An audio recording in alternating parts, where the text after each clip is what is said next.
एक गांव में गौतम बुद्ध का बहुत बड़ा आश्रम था। वहां पर एक प्रसिद्ध बौद्ध गुरु रहते थे। वहां पर उनका एक शिष्य बहुत बोलता था। वह हर समय इधर उधर की बातें करता था। जब वह दान लेने के लिए जाता तो हर घर से एक नई कहानी लेकर आता और आश्रम के दूसरे शिष्यों को सुनाता था। एक शिष्य की दूसरे से बुराई करता, चुगली करता और दूसरों के सामने अच्छा बनने का प्रयास करता। खुद के मुंह से ही खुद की तारीफ करता रहता और हमेशा ही खुद को गुरु के सामने सबसे बुद्धिमान और उत्तम साबित करने का प्रयास करता। वह खुद को सभी शिष्यों से अलग और श्रेष्ठ मानता था। उसका कहना था कि मैं एक अमीर घर का बालक हूं। अगर मैं चाहता तो एक आरामदायक और सुविधाओं से भरा जीवन जी सकता था, लेकिन मैं वह सब छोड़कर यहां आ गया क्योंकि मुझे सत्य की खोज करनी है, खुद को जानना है, जीवन को जानना है। इसीलिए मेरा त्याग तुम सबसे बड़ा है। एक दिन गुरु ने आश्रम के सभी शिष्यों को बुलाकर कहा, आप सभी को अगले 1 महीने के लिए कोई ना कोई संकल्प लेना है। इससे आपकी संकल्प शक्ति मजबूत होगी और आप में आत्मशक्ति का संचार होगा। आप सभी अपने सामर्थ्य के अनुसार कोई भी संकल्प ले सकते हैं और यदि 1 महीने से पूर्व आप में से जिसका भी संकल्प टूट जाएगा तो वह अपनी पुरानी दिनचर्या में वापस आ जाएंगे। सभी शिष्यों ने अपनी शक्ति के अनुसार छोटे बड़े संकल्प लिए और गुरु को अपने अपने संकल्प के बारे में बताकर वहां से चले गए। लेकिन वह शिष्य जो खुद को सबसे अलग और बड़ा दिखाना चाहता था, वह सीधे गुरु की कुटिया में पहुंच गया और बोला, मैं कोई छोटा मोटा संकल्प नहीं लेना चाहता, बल्कि खुद की ही जैसे एक बड़ा और महान संकल्प लेना चाहता हूं। कृपया आप ही बताएं क्या संकल्प लेना चाहिए। उसकी यह बात सुनकर गुरु मुस्कुराए और बोले, क्या तुम मेरे द्वारा दिए गए संकल्प को पूरा कर पाओगे? क्या तुम्हारे लिए उसे पूरा करना संभव होगा? शायद नहीं। वह तुम्हारे लिए संभव नहीं है, तुम उसे पूरा नहीं कर पाओगे। इसीलिए तुम खुद ही कोई संकल्प ढूंढो। शिष्य ने कहा, नहीं गुरुदेव, आप जो भी संकल्प मुझे देंगे मैं जरूर उसे पूरा करूंगा। गुरु ने कहा, ठीक है, तो तुम अगले 1 महीने तक चुप रहो, मुंह से एक शब्द भी नहीं निकालोगे। यही तुम्हारा संकल्प है। शिष्य ने कहा, गुरुदेव, यह भी कोई संकल्प है? यह तो बहुत ही आसान है। 1 महीने तक चुप ही रहना है। आप कोई बड़ा संकल्प दीजिए जो मेरी योग्यता के लायक हो, जिसे पूरा करने में मुझे समस्या हो। गुरु ने कहा, पहले तुम इस संकल्प को तो पूरा करके दिखाओ। शिष्य ने गुरु की बात मान ली और वह उसी समय चुप हो गया और पलटकर कुटिया से बाहर चला गया। उसे चुप रहना बहुत आसान लग रहा था। उसने एक दिन तो जैसे तैसे चुप रहकर काट लिया, लेकिन दूसरे दिन से उसके मन में ना बोलने का बोझ बढ़ने लगा। तीसरे दिन उसे भारीपन महसूस होने लगा और चौथे दिन उसके अंदर एक अजीब सी बेचैनी होने लगी, क्योंकि आसपास आश्रम के सभी शिष्य एक दूसरे से बातें कर रहे थे। वह भी अपना पक्ष उनके सामने रखना चाहता था, उनकी बोलती बंद कर देना चाहता था, लेकिन उसका संकल्प उसके आड़े आ रहा था। इसीलिए वह पूरे दिन सिर्फ मुंह और आंखें बनाता रहता। इसी तरीके से कुछ दिन और बीते और वह शिष्य बीमार पड़ गया। उसका सिर फटा जा रहा था। उसका खाने पीने तक का मन नहीं कर रहा था। वह सिर्फ बोलना चाहता था। वह गुरु के पास गया और उनके सामने बैठकर लिखकर उन्हें बताया, गुरुदेव, मैं बोलना चाहता हूं। बिना बोले मुझे सांस नहीं आ रही। मेरा दम घुटता जा रहा है। मैं अंदर ही अंदर पागल हुआ जा रहा हूं। मैं क्या करूं? संकल्प तोड़ दूं क्या?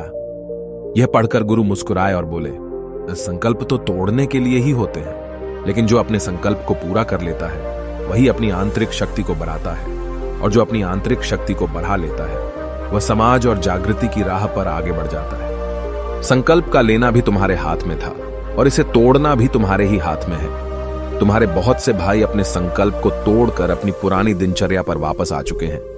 अगर तुमसे नहीं हो पा रहा तो तुम भी संकल्प तोड़कर अपनी पुरानी दिनचर्या पर वापस जा सकते हो। लेकिन याद रहे, अगर आज तुम इस छोटे से संकल्प को नहीं संभाल पा रहे तो तुम अपनी बाकी की पूरी जिंदगी को कैसे संभाल सकोगे? बाकी फैसला पूरी तरह से तुम्हारे हाथों में है। गुरु की यह बात उस शिष्य के दिल में चोट कर गई। वह बिना कुछ बोले वहां से वापस चला गया और खुद को अपनी कुटिया में बंद कर लिया। वह केवल अपने जरूरी कामों के लिए ही कुटिया से बाहर निकलता, बाकी सारे समय कुटिया के अंदर ही बैठा रहता। 15 दिन बीत चुके थे और आश्रम के लगभग सभी शिष्यों का संकल्प अब तक टूट चुका था, लेकिन उसका संकल्प अभी भी जारी था। संकल्प लेने के बाद से अब तक उसने एक शब्द भी नहीं बोला था। सारा आश्रम हैरान था कि इतना बोलने वाला इंसान चुप कैसे हो गया। 15 दिन बीतने के बाद वह दोबारा अपने गुरु के पास गया और लिखकर बताया है, गुरुदेव, मैं बाहर से तो चुप हूं, लेकिन मेरे भीतर बहुत सी आवाजें हैं, बहुत सी चीख पुकार और शिकायतें हैं।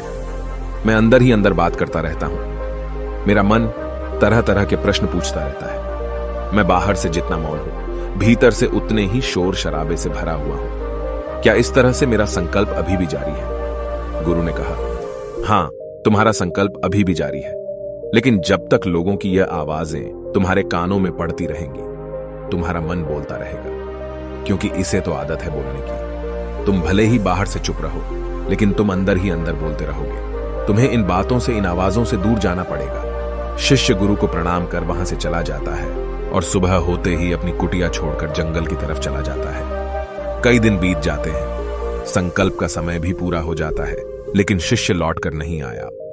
आश्रम में सभी को डर था कि कहीं जंगली जानवर ने उसे खा ना लिया हो। इस बीच उसे ढूंढने की बहुत कोशिश की गई, लेकिन वह कहीं नहीं मिला। सभी गुरु भाइयों ने मान लिया था कि जंगली जानवरों ने उसे अपना शिकार बना लिया है, लेकिन गुरु को ऐसा नहीं लगता था। एक दिन आश्रम का एक अन्य शिष्य गुरु के पास आया और बोला, गुरुदेव, हमारे उस अधिक बोलने वाले भाई के साथ क्या हुआ होगा? क्या जानवर ने उसे मार दिया होगा? गुरु ने कहा, हो सकता है कि जानवरों ने उसे अपना शिकार बना लिया हो, लेकिन उसके न लौटने की एक दूसरी वजह भी हो सकती है। शायद उसे वह मिल गया है जिसके लिए वह गया था। फिर शिष्य ने पूछा, गुरुदेव, क्या ज्यादा बोलना इतना हानिकारक होता है? गुरु ने कहा, इंसान के जीवन के बहुत सारे दुखों में से एक दुख यह भी है कि वह कभी चुप नहीं रह सकता, हमेशा कुछ ना कुछ बोलता ही रहता है। सिर्फ हमारे बोलने के कारण हमारे आधे से ज्यादा दुख पैदा होते हैं। परिवार के अधिकतर झगड़ों की वजह हमारा बेमतलब बोलना ही होता है। हम में से कोई भी चुप नहीं रहना चाहता। हम बस सामने वाले को सुना देना चाहते हैं। जो भी हमारे मन में है, सब निकालकर उसके मन में बैठा देना चाहते हैं। उसे समझा देना चाहते हैं कि देख, तू गलत है और मैं सही। और इस तरीके से सब एक दूसरे की सड़ी गली बातों को ग्रहण कर रहे हैं। इस तरीके से सुनने और सुनाने का यह काम जिंदगी भर चलता रहता है। लेकिन इस नासमझी में हम अपना समय, अपना जीवन, अपनी समझ और सबसे महत्वपूर्ण व कीमती पल जो जिए जा सकते हैं, जिनको अनुभव किया जा सकता है, जिनमें आनंद को प्राप्त किया जा सकता है, यह सब खो देते हैं। लेकिन इसके बदले हमें मिलता क्या है? कुछ नहीं, सब व्यर्थ और बर्बाद हो जाता है।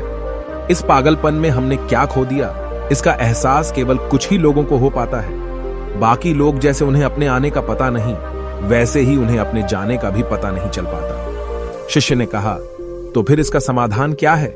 गुरु ने कहा, पूरी जागरूकता के साथ अपने विचारों को देखना यही एकमात्र तरीका है। सारी मानसिक समस्याओं का वर्तमान में रहकर चिंतन करना, पूरी जागरूकता के साथ अपना काम करना जिंदगी में चमत्कारिक बदलाव ला देता है।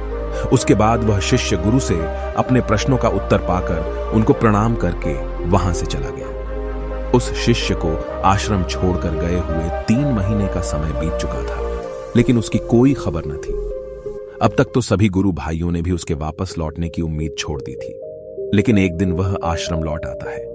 उसे देखकर सभी के आश्चर्य और खुशी का ठिकाना न रहा। लेकिन अब वह नहीं था जो यहां से गया था, वह कुछ और ही बनकर वापस आया था।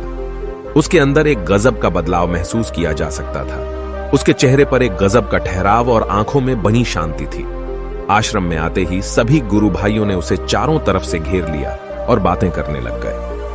वह भी अपने गुरु भाइयों से बातें करने लगा। उससे बात करने वाले सभी ने यह अनुभव किया कि अब वह पहले जैसा उतावला और बातूनी नहीं रह गया था। उसके मुंह से एक एक शब्द बहुत ही सुलझे हुए और मधुरता के साथ निकल रहे थे। थोड़ी देर तक गुरु भाइयों से बात करने के बाद वह सीधा गुरु की तरफ चला गया। उसने गुरु के चरण छुए और कहा, गुरुदेव, क्या मैं अब भी मौन हूं? क्या अब भी मेरा संकल्प जारी है? गुरु ने कुछ देर तक शिष्य की आंखों में बड़े ध्यान से देखा और कहा, हां, तुम अब भी मौन हो। तुम्हारे मुंह से एक भी शब्द निकल नहीं रहा और तुम्हारा संकल्प अभी भी जारी है।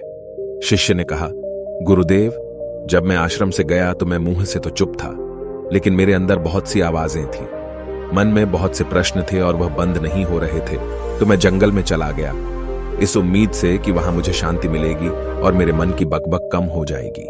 लेकिन मैं जितना एकांत में जाता गया, मेरे अंदर की आवाज उतनी ही तेज होती गई। मेरे भीतर की पुरानी से पुरानी आवाज मुझे सुनाई देने लगी। तब जाकर मैंने महसूस किया कि मैं कितना गलत कर रहा था। जब मैं अपने परिवार वालों, दोस्तों को और गुरु भाइयों को बुरा भला कहता था तो उस समय मुझे लगता था कि मैं सही कह रहा हूं। जब मैं गुरु भाइयों की एक दूसरे से चुगली करता था और उनका मजाक बनाता, तब भी मुझे यही लगता था कि मैं उनसे बेहतर हूं और मैं सही कर रहा हूं। लेकिन उस दिन मैंने पहली बार महसूस किया कि मैं कितना गलत बोलता था।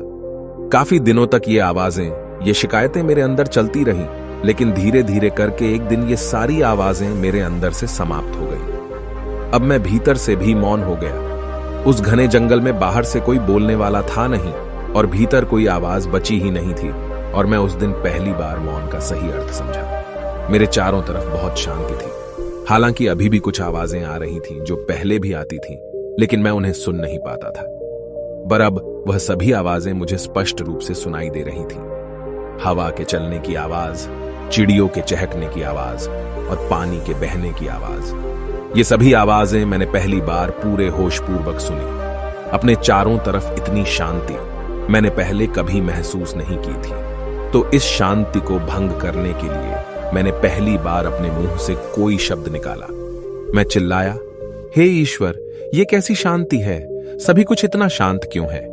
ऐसा क्या हो गया? लेकिन मेरे चिल्लाने के बाद भी शांति भंग नहीं हुई। सब कुछ पहले जितना ही शांत था, बाहर भी और भीतर भी। हे गुरुदेव, मैंने अपने गुरु भाइयों से बात की, मैंने आपसे बात की। मैं बोल रहा हूं, मैं चल रहा हूं, मैं सब कुछ देख रहा हूं, लेकिन मैं अपने भीतर एकदम एकांत में हूं, मौन में हूं, भीड़ में होता हूं, तब भी भीतर से अकेला एकांत में होता हूं। जब मैं खुद में भी शोर करना चाहता हूं, तब भी एकांत में ही होता हूं। अब सब दिखाई पड़ने लगा है, सब सुनाई पड़ने लगा है। गुरु ने कहा, जब तक हम बाहर की तरफ बोलते रहेंगे, भीतर अशांति ही रहेगी। लेकिन जिस दिन हम भीतर की तरफ मुड़ जाएंगे, तब हमारे मुंह से कुछ भी निकलेगा, हम शांत ही रहेंगे। दुनिया में जितनी भी बुराइयां हैं, ज्यादातर हमारे बोलने से ही उत्पन्न होती है, क्योंकि हम चुप रहना नहीं चाहते। हम जितनी जरूरत है उससे कहीं ज्यादा बोलते हैं। हम सामने वाले को सुनना नहीं चाहते, बल्कि उसकी बोलती बंद कर देना चाहते हैं। उसे समझा देना चाहते हैं कि मैं कौन हूं, मैं क्या कर सकता हूं, और यही हमारी जिंदगी का मकसद बनकर रह जाता है। हमारी सारी ऊर्जा व्यर्थ के बोलने में बर्बाद होती रहती है। ऐसे ही समाज में लोगों का जीवन दुखों से भर जाता है, जो हमेशा एक दूसरे को सुनाने में लगे रहते हैं। कभी एक दूसरे को सुनना नहीं चाहते, समझना नहीं चाहते, और चुप रहना तो उन्होंने कभी सीखा ही नहीं, क्योंकि चुप रहना उन्हें छोटा महसूस करवाता है। दुनिया की सभी लड़ाइयों का कारण हमारा बोलना ही है। इसलिए हमें सिर्फ उतना ही बोलना चाहिए जितना जरूरी हो, क्योंकि व्यर्थ का बोलना ऊर्जा को नष्ट करना है, और यह बोलना ही हमें कभी अपने भीतर की ओर लौटने नहीं देता, क्योंकि यह हमें बाहर की ओर खींचकर रखता है, और बाहर है ही क्या इस संसार के अलावा।